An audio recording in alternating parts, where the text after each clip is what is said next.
कलेजा नहीं कांपा। उस हैवान के हाथ नहीं कांपे। उसका ज़मीर नहीं चीखा। क्या मर गई इंसानियत जब एक मासूम पर मौत तांडव बनकर बरसी।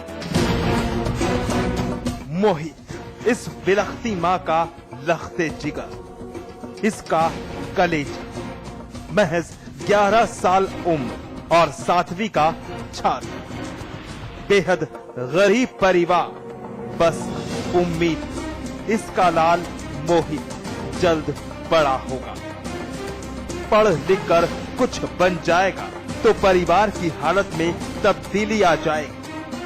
बस इसी आस के साथ बड़ी मेहनत से मोहित की परवरिश कर रही थी ये मायूस मां, मगर इस बात का भी अंदाजा कतई नहीं था जिस खुशी का ताना बाना बुना जा रहा है वो अधूरी रह जाएंगी। सलाखों के पीछे खड़ा कमलेश नाम का ये शख्स इंसानियत का दुश्मन इस परिवार का गुनहगार बन जाएगा।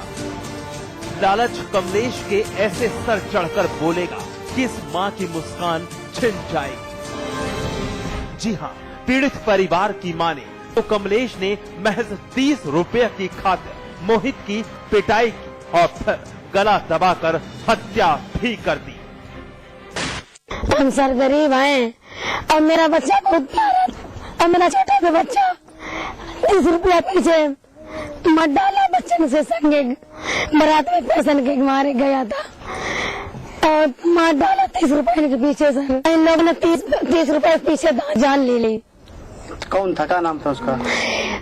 कमलेश बताया जाता है। दरअसल जिला कन्नौज की कोतवाली गुरसाहिबगंज का रहने वाला मोहित रात के वक्त गांव में आई एक बारात देखने के लिए गया था। बारात में पैसा लुटाया गया तो फिर मोहित और उसके 3 दोस्तों ने पैसा इकट्ठा किया और घर की तरफ चल दिए। मोहित के दोस्तों के मुताबिक घर लौटते वक्त कमलेश मिल गया, तीनों से पैसा छीन लिया और जब मोहित से पैसा मांगा तो उसने इनकार कर दिया। बस तिल मिलाए कमलेश ने मोहित की पिटाई की और फिर गला दबाकर मौत की नींद सुला दिया।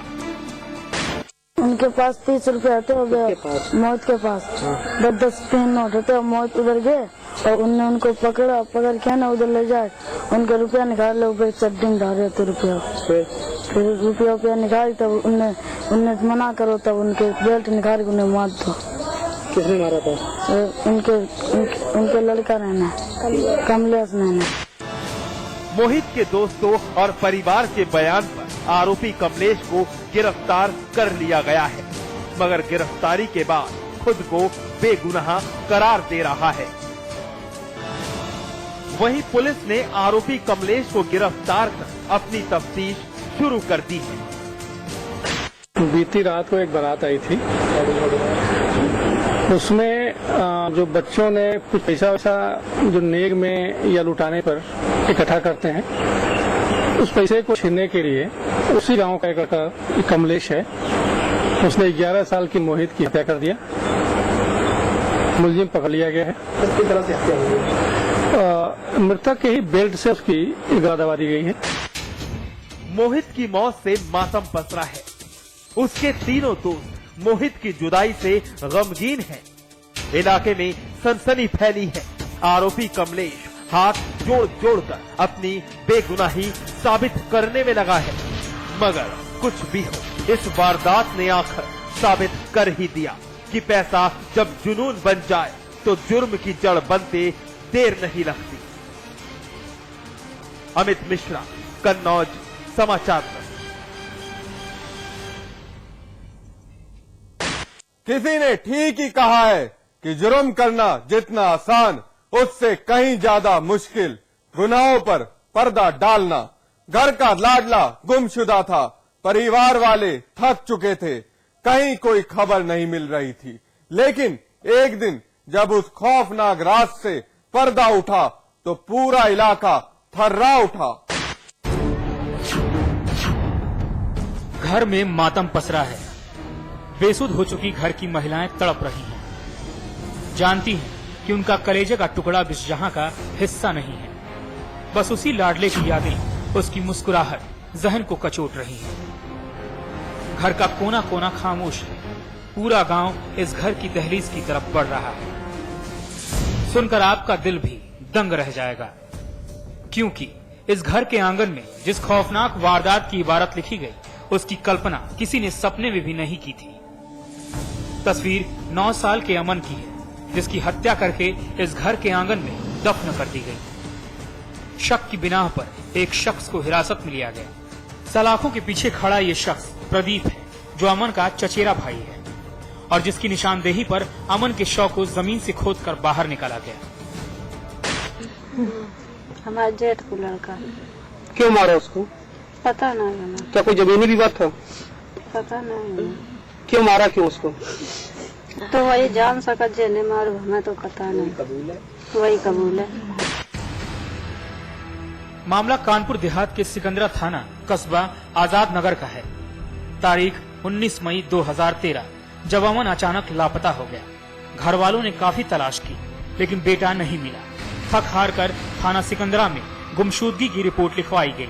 लेकिन कुछ रोज बाद अमन के पिता जगत सिंह को प्रदीप के घर से दुर्गंध आने लगी। फौरन पुलिस को इत्तला दी गई। बिना वक्त गंवाए सीओ और मजिस्ट्रेट की निगरानी में प्रदीप को हिरासत में लिया गया। कड़ी पूछताछ की गई और वारदात का खुलासा हुआ। जमीन में दफन 2 बोरों से बंधा अमन के शव को बाहर निकाला गया। वही तो हमें खुद नहीं पता सर। हमें भूसे के पास मिला। मैंने डर की वजह से, अपनी पूरी फैमिली बचाने की वजह से मैंने तुरंत अपने घर में कमरे के अंदर गाड़ दिया और वहाँ पे मैंने कंधे लग दिए किसी को शक होने के कारण। किस तरह पड़ा हुआ था? सर बोरी में भरा हुआ था सर। प्रदीप अपने ऊपर लगे आरोपों से पल्ला झाड़ रहा है। प्रदीप का साफ कहना है कि उसने अपने परिवार को बचाने के लिए शव के टुकड़ों को दफन किया, लेकिन पुलिस मान रही है कि जायदाद को लेकर प्रदीप ने इस खौफनाक वारदात को अंजाम दिया। सिकंदरा थाना अंतर्गत कस्बे में एक बच्चा, 9 वर्षीय बच्चा गुम हो गया था, जिसकी गुमशुदगी थाना सिकंदरा पर लिखी गई थी। इसमें पुलिस जांच कर रही थी। जांच पर ज्ञात हुआ कि इसी के पारिवारिक चचेरे भाई ने इसकी हत्या करके शव को अपने ही आंगन में जमीन के अंदर गाड़ दिया था। सवाल यही उठता है कि अगर प्रदीप ने परिवार को बचाने के लिए ये खौफनाक कदम उठाया है, तो क्या भाई होने के नाते प्रदीप की ये जिम्मेदारी नहीं बनती थी कि अमन के परिवार वालों को इत्तला दे? लेकिन प्रदीप ने ऐसा कुछ नहीं किया, बल्कि उसने अमन की लाश को ही दफन कर दिया।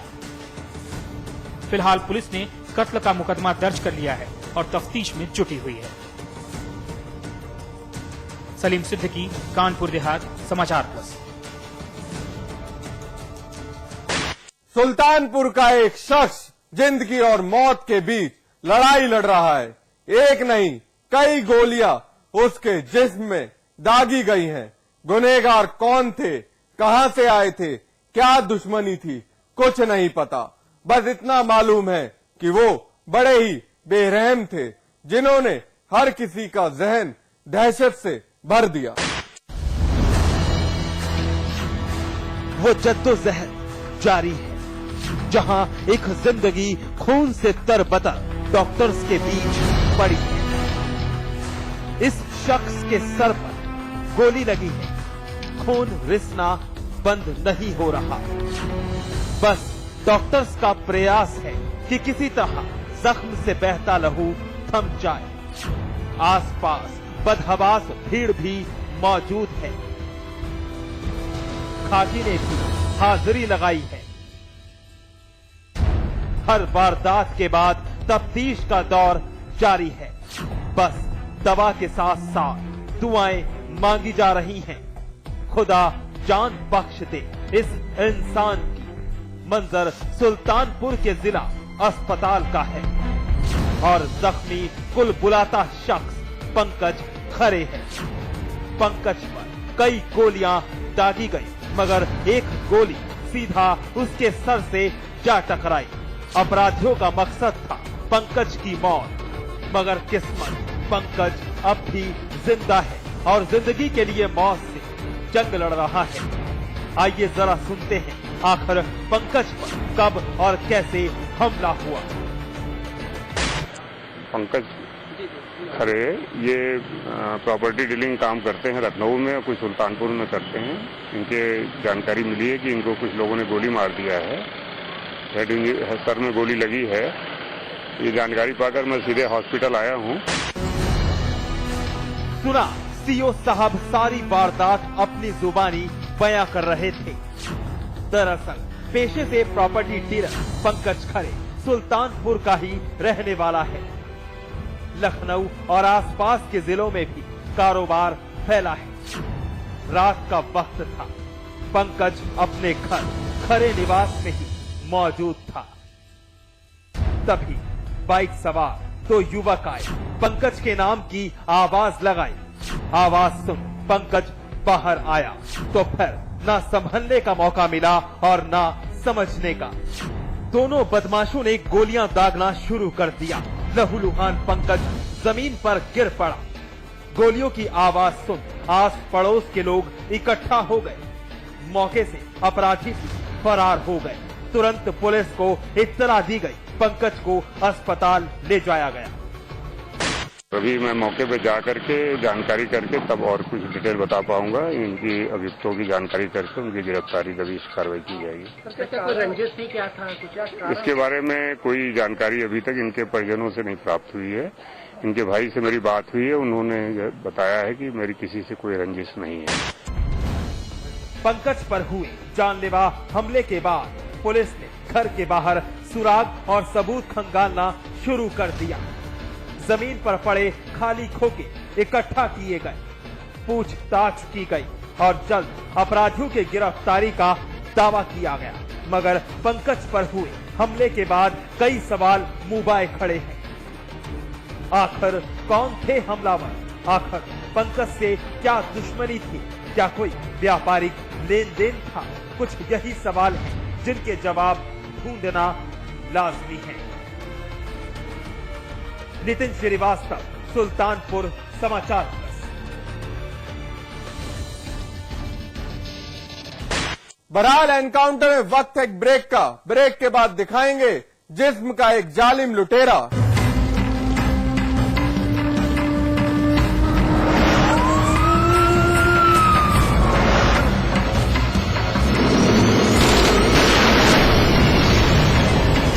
विराज कंस्ट्रक्शन प्रस्तुत करते हैं आपके शहर लखनऊ में फैजाबाद रोड पर संपूर्ण आवासीय योजना बीबीडी ग्रीन सिटी। निर्माण कार्य तीव्र प्रगति पर। आज ही संपर्क करें। आज ली क्या? उंगली और जूली का कंबाइंड स्टडी का प्लान बना सीक्रेटली और भाइयों को भगा दिया फिल्म देखने क्लेवरली। थैंक यू भैया।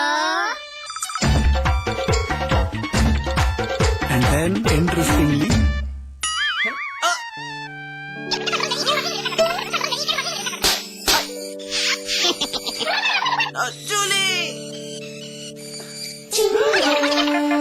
Refreshing mini gums. आज ली क्या? JB Institute of Technology, Dehradun, the best institute of engineering with best faculty and good infrastructure. JB Institute of Technology, inspiring minds, transforming lives, and at 72 Chakrata Road, Dehradun. रजनीगंधा का कोई मुकाबला नहीं। इसमें है बहुमूल्य प्राकृतिक रूप केवड़ा, पवित्र शीतल चंदन तेल, अव्वल दर्जे का गुणकारी कत्था, खास खुशबू वाली इलायची, उम्दा क्वालिटी वाली जायकेदार सुपारी।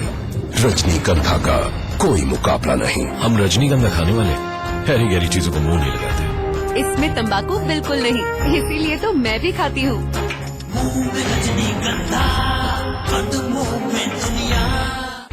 25 मिनट में 50 खबरें, कम वक्त में ज्यादा खबरें।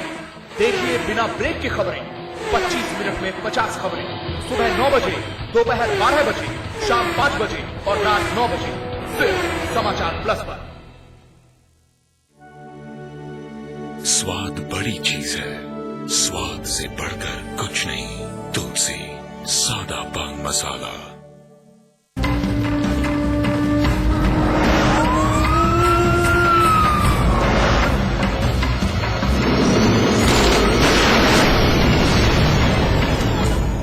सूबे का हर जनपद बहू बेटियों की इज्जत की दुहाई दे रहा है।